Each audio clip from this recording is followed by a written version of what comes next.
2 ദിവസത്തെ ഇടവേളയ്ക്ക് ശേഷം സംസ്ഥാനത്ത് വീണ്ടും മഴ ശക്തി പ്രാപിച്ചു. ഇന്ന് 2 ജില്ലകളിൽ റെഡ് അലർട്ട് നിലവിലുണ്ട്. എറണാകുളം, കോട്ടയം ജില്ലകളിലാണ് അതിതീവ്ര മഴ മുന്നറിയിപ്പുള്ളത്. 3 ജില്ലകളിൽ ഓറഞ്ച് അലർട്ടും 6 ജില്ലകളിൽ യെല്ലോ അലർട്ടും പ്രഖ്യാപിച്ചിട്ടുണ്ട്.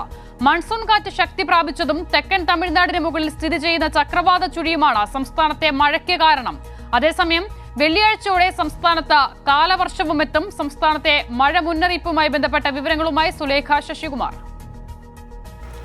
അസിത, എന്തായാലും ഇന്ന് സംസ്ഥാനത്ത് കനത്ത മഴ തന്നെയാണ് രേഖപ്പെടുത്തിയിട്ടുള്ളത്. സംസ്ഥാനത്തെ എല്ലാ ജില്ലകളിലും മഴ ലഭിച്ചു എന്നാണ് ലഭിക്കുന്ന വിവരം. എന്തായാലും ഇന്ന് സംസ്ഥാനത്ത് അതിതീവ്ര മഴ മുന്നറിയിപ്പ് നിലനിൽക്കുന്നുണ്ട്. കോട്ടയം, എറണാകുളം ജില്ലകളിലാണ് കേന്ദ്ര കാലാവസ്ഥാ വകുപ്പ് റെഡ് അലർട്ട് പ്രഖ്യാപിച്ചിട്ടുള്ളത്. ഇവിടങ്ങളിൽ കഴിഞ്ഞ മണിക്കൂറുകളിലൊക്കെ തന്നെയും കനത്ത മഴയാണ് രേഖപ്പെടുത്തിയത്. അതിനൊപ്പം തന്നെ 3 ജില്ലകളിൽ ഓറഞ്ച് അലർട്ട്, അതിശക്ത മഴ മുന്നറിയിപ്പായ ഓറഞ്ച് അലർട്ട് നിലനിൽക്കുന്നുണ്ട്. പത്തനംതിട്ട, ഒപ്പം ആലപ്പുഴ, ഇടുക്കി ജില്ലകളിലാണ് ഇത്തരത്തിൽ ഓറഞ്ച് അലർട്ട് നിലനിൽക്കുന്നത്. അതിനൊപ്പം തന്നെ 6 ജില്ലകളിൽ യെല്ലോ അലർട്ട് കൂടി നിലനിൽക്കുന്നുണ്ട്. വയനാട്, കണ്ണൂർ, കാസർഗോഡ് ഒഴികെയുള്ള മറ്റെല്ലാ ജില്ലകളിലുമാണ് യെല്ലോ അലർട്ട് നിലനിൽക്കുന്നത്. അതായത് തിരുവനന്തപുരം, കൊല്ലം, തൃശൂർ, പാലക്കാട്, മലപ്പുറം, കോഴിക്കോട് ജില്ലകളിലാണ് ഇത്തരത്തിൽ യെല്ലോ അലർട്ട് നിലനിൽക്കുന്ന ഒരു സാഹചര്യമുള്ളത്. ഇത്തരത്തിൽ കനത്ത മഴ സംസ്ഥാനത്ത് കനത്ത മഴ തുടരാനുള്ള ഒരു കാരണമായി കേന്ദ്ര കാലാവസ്ഥാ വകുപ്പ് പറയുന്ന ഒരു കാര്യം എന്ന് പറയുന്നത് മൺസൂൺ കാറ്റിന്റെ ശക്തിയാണ്. മൺസൂൺ കാറ്റ് ശക്തി പ്രാപിച്ചു. അതിനൊപ്പം തന്നെ തെക്കൻ തമിഴ്നാട് തീരത്ത് സമീപം ചക്രവാത ചുഴി നിലനിൽക്കുന്നുണ്ട്. ഇത് രണ്ടുമാണ് ഇത്തരത്തിൽ സംസ്ഥാനത്ത് കനത്ത മഴ തുടരാനുള്ള ഒരു സാഹചര്യമായി കേന്ദ്ര കാലാവസ്ഥാ വകുപ്പ് നൽകുന്ന ഒരു കാര്യം എന്ന് പറയുന്നത്. ഇനി ഈ തെക്കൻ തമിഴ്നാട് തീരത്ത് സ്ഥിതി ചെയ്യുന്ന ചക്രവാത ചുഴിയുടെ സ്വാധീന ഫലമായി വരുന്ന 7 ദിവസം കൂടി ഇത്തരത്തിൽ ശക്തമായ മഴ സംസ്ഥാനത്ത് തുടരുമെന്ന് തന്നെയാണ് കേന്ദ്ര കാലാവസ്ഥാ വകുപ്പ് നൽകുന്ന ഒരു മുന്നറിയിപ്പ് എന്ന് പറയുന്നത്.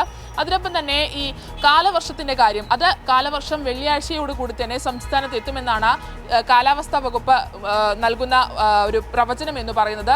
വെള്ളിയാഴ്ചയോടുകൂടി കാലവർഷം സംസ്ഥാനത്ത് എത്തുന്ന സമയത്ത് അത് ഒരു മഴ ശക്തി പ്രാപിക്കുന്ന ഒരു സാഹചര്യം ഉണ്ടാകും. അതിനൊപ്പം തന്നെ അതിവർഷം ഉണ്ടാകുമെന്നാണ് കാലാവസ്ഥാ വകുപ്പ് നൽകുന്ന ഒരു മുന്നറിയിപ്പ് എന്ന് പറയുന്നത്. അതിനൊപ്പം തന്നെ ഈ ഉയർന്ന തിരമാല ജാഗ്രതാ നിർദ്ദേശവും ഒപ്പം കടലാക്രമണ സാധ്യതയും നിലനിൽക്കുന്നുണ്ട്. തെക്കൻ തമിഴ്നാട് തീരത്തും കേരള തീരത്തും ഇത്തരത്തിൽ ജാഗ്രതാ നിർദ്ദേശം നിലനിൽക്കുന്നുണ്ട്. മത്സ്യത്തൊഴിലാളികൾക്കും ഒപ്പം തീരദേശ നിവാസികൾക്കും ഉയർന്ന തിരമാല ജാഗ്രതാ നിർദ്ദേശവും ഒപ്പം കടലാക്രമണ സാധ്യത ജാഗ്രതാ നിർദ്ദേശവും നൽകുന്നുണ്ട്. അതിനൊപ്പം തന്നെ മത്സ്യത്തൊഴിലാളികൾക്ക് തെക്കൻ കേരള തീരത്തും ഒപ്പം ലക്ഷദ്വീപ് തീരത്തും മത്സ്യബന്ധനത്തിന് പോകരുത് എന്നുള്ള ഒരു നിർദ്ദേശം കൂടി നൽകുന്നുണ്ട്. അതിനൊപ്പം തന്നെ മലയോര പ്രദേശത്തേക്കുള്ള യാത്രകൾ നിരോധിച്ചിട്ടുണ്ട്. മലയോര പ്രദേശത്തുള്ളവർക്കും പ്രത്യേക ജാഗ്രതാ നിർദ്ദേശം നൽകിയിട്ടുണ്ട്.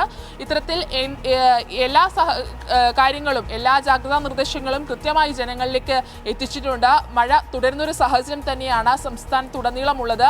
വരും ദിവസങ്ങളിലും ഇത്തരത്തിൽ ശക്തമായ മഴ ഉണ്ടായേക്കുമെന്ന് തന്നെയാണ് കേന്ദ്ര കാലാവസ്ഥാ വകുപ്പ് നൽകുന്ന മുന്നറിയിപ്പ്. അസിത, ശരി, 7 ദിവസം കൂടി മഴ തുടരുമെന്നാണ് കാലാവസ്ഥാ വകുപ്പിന്റെ മുന്നറിയിപ്പ്. സുലേഖ ശശികുമാർ വിവരങ്ങൾ നൽകിയത്.